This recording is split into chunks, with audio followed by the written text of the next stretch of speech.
Ayan, currently nagpapalinis kami, no? So, ayan, nagpabawas kami ng mga kawayan. Ayan. And ang napili naming site kasi soon mag-free range chicken na kami. So, etong area na to. Ayan. Ang challenge lang talaga sa amin,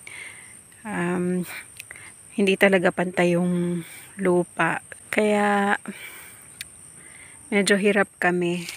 Kailangan talaga medyo creative ka kung anong gagawin mong diskarte dun sa lupa.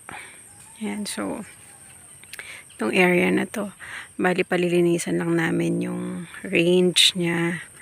Kasi, pag may chicken naman na eventually, mauubos din naman nila yung mga dahon na yan.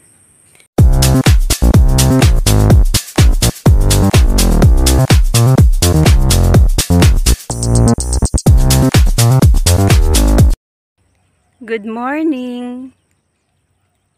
Yan, so for today, meron na naman tayong bagong project. Yan. Ito yung pinalinis namin. Yan, last time, kasi dito na mag-range yung mga manok na bibili namin. At so ngayon, currently, gumagawa na sila ng bahay. Yan, pinapahukayan na namin doon. Para magiging bahay ng manok. Tapos, yung range na yan, ay yung area na yan, yan, dyan na lang sila magre-range. Lalagyan namin ng net. Yan, so, start na today.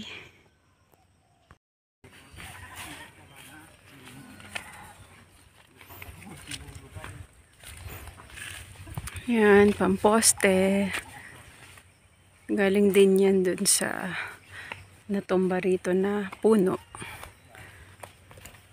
So, libre na kami ng mga pamposte namin dito.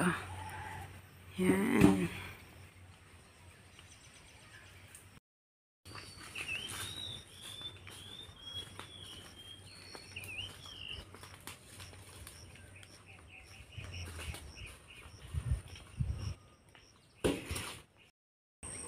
So, nagpa-deliver na kami nito mga gamit. Yan, para dire-diretso yung paggawa. Siyempre. So, currently, nagkakabit na sila ng bubong. Yan.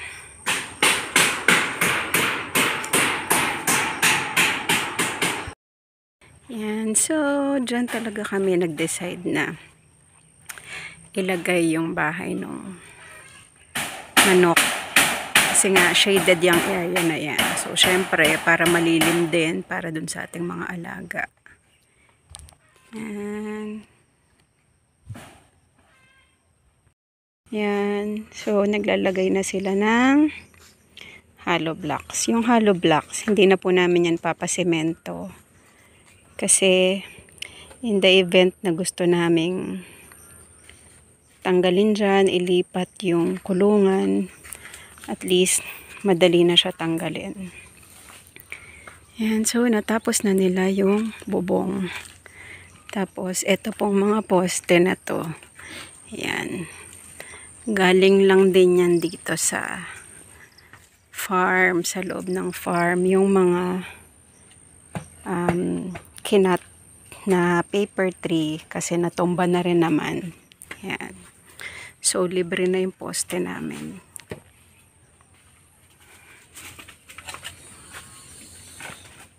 Bruno, ano nga ang size niyan, Ronald? Ito? 3 by 250. 3 by 2.5 meters. Yan.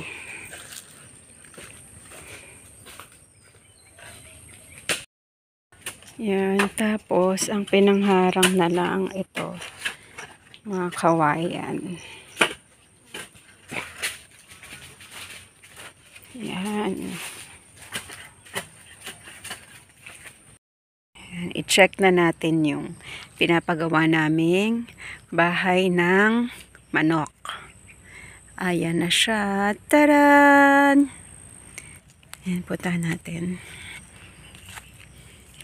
Ito, medyo mabagal nga yung paggawa lately kasi paulan-ulan. So, pag hapon, hindi sila nakakagawa dahil sobrang putik po dito. Yan, pero ito, nalagyan na nila ng kawayan. Tapos, baka po may suggestion kayo. Kasi iniisip namin kung ilalagay ba namin dito sa half na to ay chicken wire o yung, ano pa yung isang klase, yung parang plastic.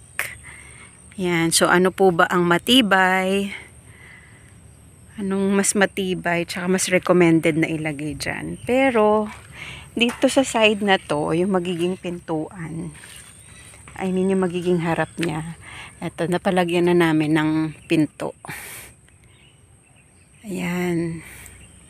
Tapos, siguro haharangan na lang namin ng ano to, yung parang mga kawayan na lang ulit or kahoy.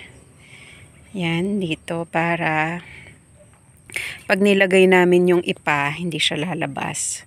So, maglalagay kami ng ipa dyan sa loob. Siguro kahit mga 3 sacks para dun sa mga manok. Ayan. So, yan muna ang update natin dito sa farm. Thank you for watching. Please don't forget to like, subscribe, and share my channel para po sa mga ganap dito sa farm. Thank you for watching.